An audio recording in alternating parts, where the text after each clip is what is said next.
Rocky कबूतर जंगल में मिट्टी के खिलौने बेचा करता था, लेकिन आजकल उसके खिलौने बहुत ही कम बिक रहे थे। एक दिन अचानक से तेज बारिश शुरू हो जाती है। रॉकी कबूतर अपने परिवार के साथ घोंसले में बैठा हुआ था, लेकिन बारिश इतनी तेज हो रही थी कि जंगल में बाढ़ आ जाती है।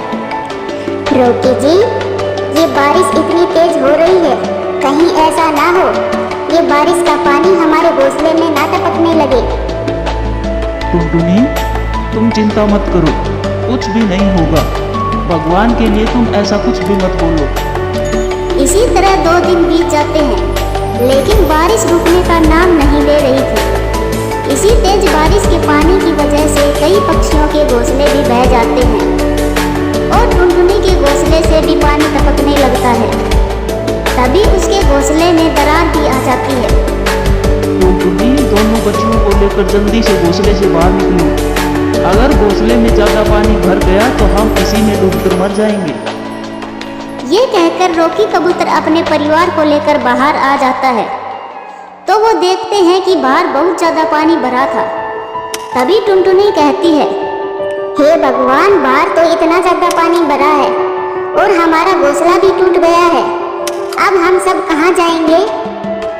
टुनटुनी, तुम चिंता मत करो, हम सब बारिश रुकने तक इस पेड़ की डाल पर ही बैठे रहते हैं। जब बारिश रुक जाएगी तब हम कुछ सोचेंगे। फिर अगले दिन बारिश रुक जाती है और बाढ़ का पानी भी कम हो जाता है। तब टुनटुनी अपने पति से कहती है, रॉकी जी, अब हम क्या करेंगे?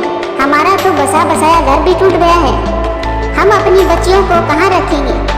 हम दोनों तो बाहर भी रह लेते। टुनटुनी, तुम चिंता मत करो, हम अपना नया घर बना लेंगे। रॉकी जी, आपको पता भी है या नहीं, नया घर ऐसे ही बातों में तो नहीं बन जाएगा। आपको पता है नया घर बनाने के लिए कितने पैसे खर्च होते हैं और इतने सारे पैसे हम कहाँ से लाएंगे? टुनटुनी, जरूरी थोड़ी है हम अपना घर ईंट और पत्थर से ही बनाएं। हम अपना मिट्टी का घर बनाएंगे और मिट्टी हम जंगल से ले आएंगे। दोनों पति पत्नी ऐसा सोचकर मिट्टी लेने जंगल में जाने ही वाले थे। तभी उनकी बड़ी बेटी चिंकी कहती है, मम्मा, मैं भी आपके साथ चलूंगी और मैं आपकी कुछ मदद कर दूंगी। नहीं बेटी चिंकी, तुम हमारे साथ नहीं जाओगी, तुम यहीं रहो और अपनी छोटी बहन गुड़िया का ध्यान रखो। हम जल्दी ही वापस आ जाएंगे। ये कहकर दोनों वहाँ से चले जाते हैं और इधर चिंकी चिड़िया अपनी बहन का ध्यान रख रही थी।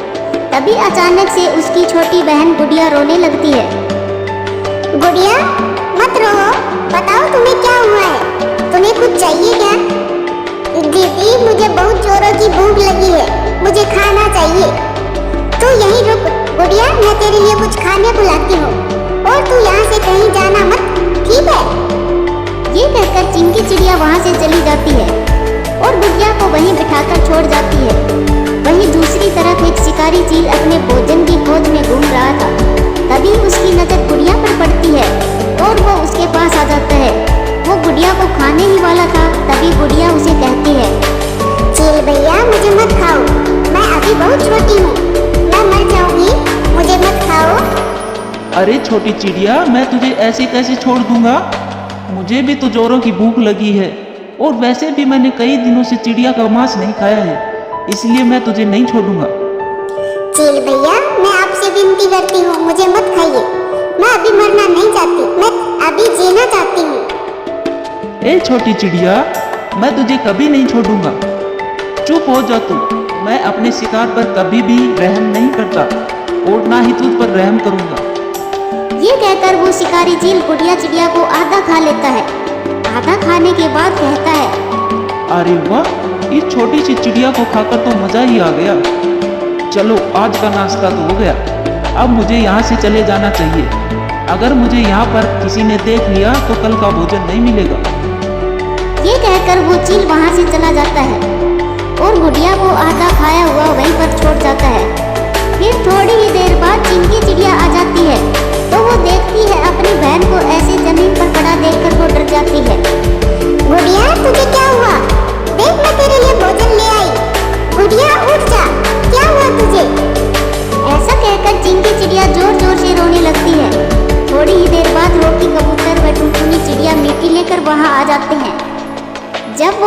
अपनी बेटी को ऐसा पड़ा हुआ देखते हैं तो टुनटुनी रोने लगती है। चिंकी बेटा, गुड़िया को क्या हुआ? इसका इतना खून क्यों निकल रहा है? और इसकी ऐसी हालत किसने की? बता मुझे। मम्मा, मुझे कुछ भी नहीं पता। गुड़िया को भूख लगी थी तो मैं इसके लिए दाना लेने गई थी, और जब वापस आई तो देखा गुड़िया की ये हालत है। उन दोनों की ये बातें सुनकर रॉकी कबूतर कहता है, टुनटुनी, मुझे लगता है हमारी बेटी को किसी शिकारी चील ने खा लिया है। अब जो हो गया सो हो गया। चलो अब हम अपना मिट्टी का घर बनाना शुरू करते हैं। हाँ रॉकी जी, आपने सही कहा। वैसे भी बारिश का मौसम शुरू हो चुका है। मैं अपनी एक बेटी को तो खो चुकी हूँ, अब मैं दूसरी बेटी को नहीं खोना चाहती।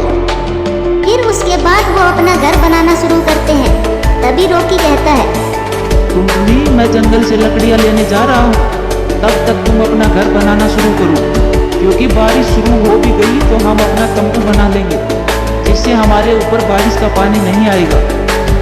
अच्छा ठीक है रॉकी जी, आप जाओ, तब तक मैं अपना घर बनाना शुरू करती हूँ। ये कहकर रॉकी कबूतर जंगल से लकड़ियाँ लेने चला जाता है और इधर टुनटुनी चिड़िया अपना घर बनाना शुरू कर देती है। कुछ ही देर बाद उसका थोड़ा सा घर बन जाता है।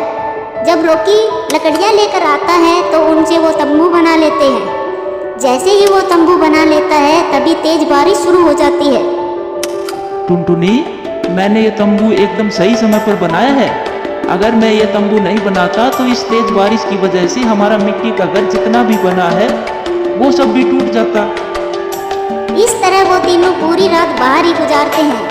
अगले दिन बारिश रुक जाती है तो फिर से वो दोनों अपना घर बनाना शुरू कर देते हैं और कुछ दिनों की मेहनत के बाद उनका मिट्टी का घर बनकर तैयार हो जाता है। फिर वो सभी अपने घर के अंदर बैठे होते हैं। तभी टुनटुनी कहती है, रॉकी जी, आपने तो ये घर बहुत ही अच्छा बनाया है। अब हम अपनी बेटी के साथ अच्छे से इस घर में रह सकते हैं। हाँ टुनटुनी, हमारा घर बहुत ही अच्छा बना है और इस घर के अंदर कितनी ठंडक भी है, हमें गर्मी भी नहीं लगेगी। हाँ पापा, हमारा महल परियों के महल जैसा है। फिर रॉकी कबूतर अपने परिवार के साथ खुशी खुशी मिट्टी के घर में रहने लगता है। प्यारे दोस्तों, कहानी कैसी लगी कमेंट्स करके